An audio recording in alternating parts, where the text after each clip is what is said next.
Bonjour, dans cette vidéo on va continuer à étudier un petit peu les fonctions exponentielles qu'on a vues déjà dans la vidéo précédente. Et surtout ce qu'on va faire c'est relier ces fonctions exponentielles à quelque chose que tu connais probablement déjà, qui sont les suites géométriques. Alors on va commencer déjà en se rappelant un petit peu de ce qu'on avait dit sur les fonctions exponentielles.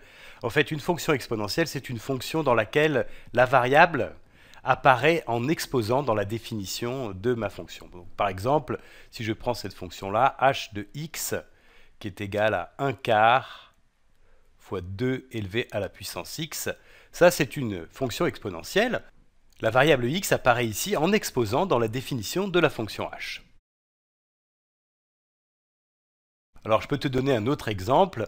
On va dire que, par exemple, on a cette fonction-là, f de t. Je change exprès le nom de la variable. Et cette fonction-là, f de t, elle est donnée par l'expression 5 multiplié par 3 élevé à la puissance t. Donc tu vois, ça aussi c'est une fonction exponentielle puisque la variable ici c'est t, et bien elle apparaît en exposant dans l'expression de la fonction f. Alors avant de continuer, il faut que je te donne un petit peu de vocabulaire. Le nombre qui est ici, donc qui est le nombre qu'on élève à la puissance la variable, donc ici 2 dans la fonction h, ou 3 dans la fonction f, et bien ça c'est ce qu'on appelle la base de la fonction exponentielle. La base de la fonction exponentielle.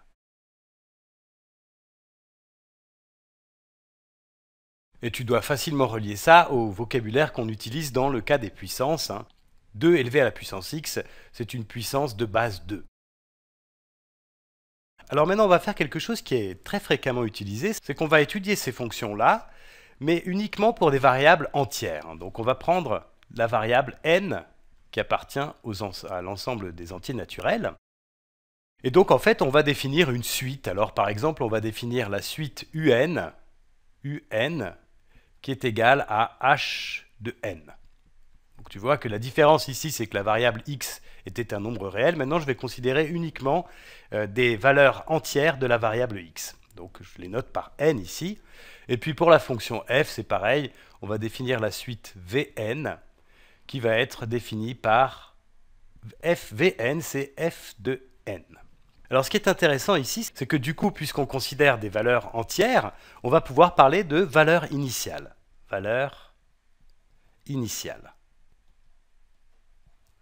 Alors la valeur initiale, c'est la valeur pour n qui est égale à 0.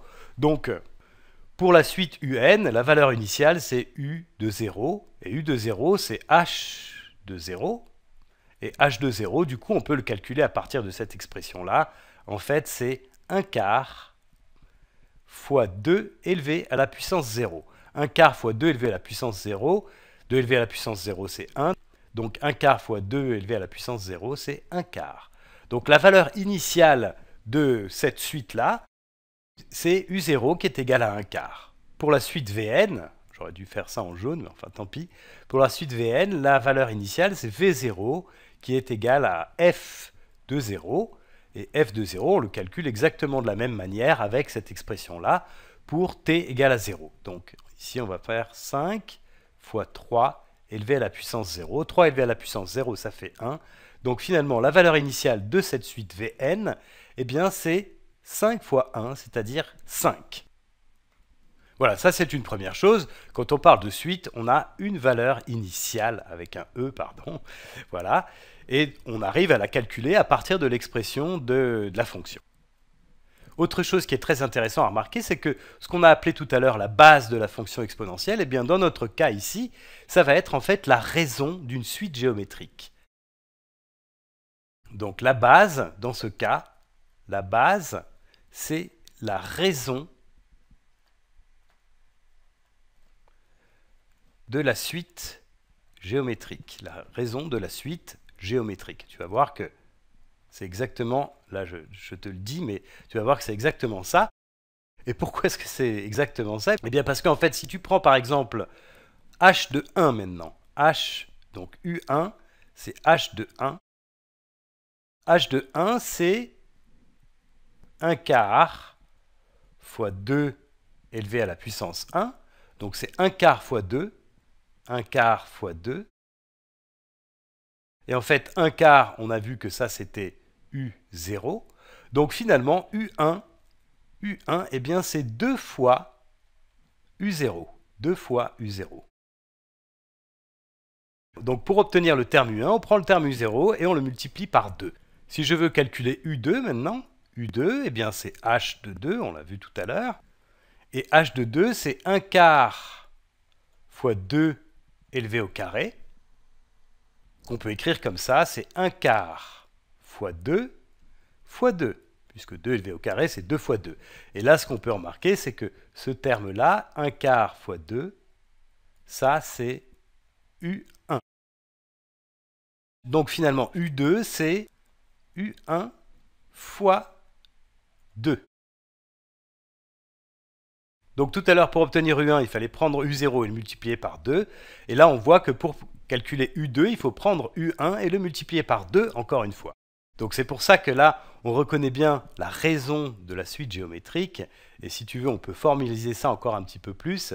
C'est-à-dire que si je fais le rapport entre deux termes consécutifs, donc le terme UN plus 1 rapporté au terme UN, donc ce rapport-là, eh bien ça, je vais pouvoir l'exprimer, c'est H de N plus 1 divisé par H de N.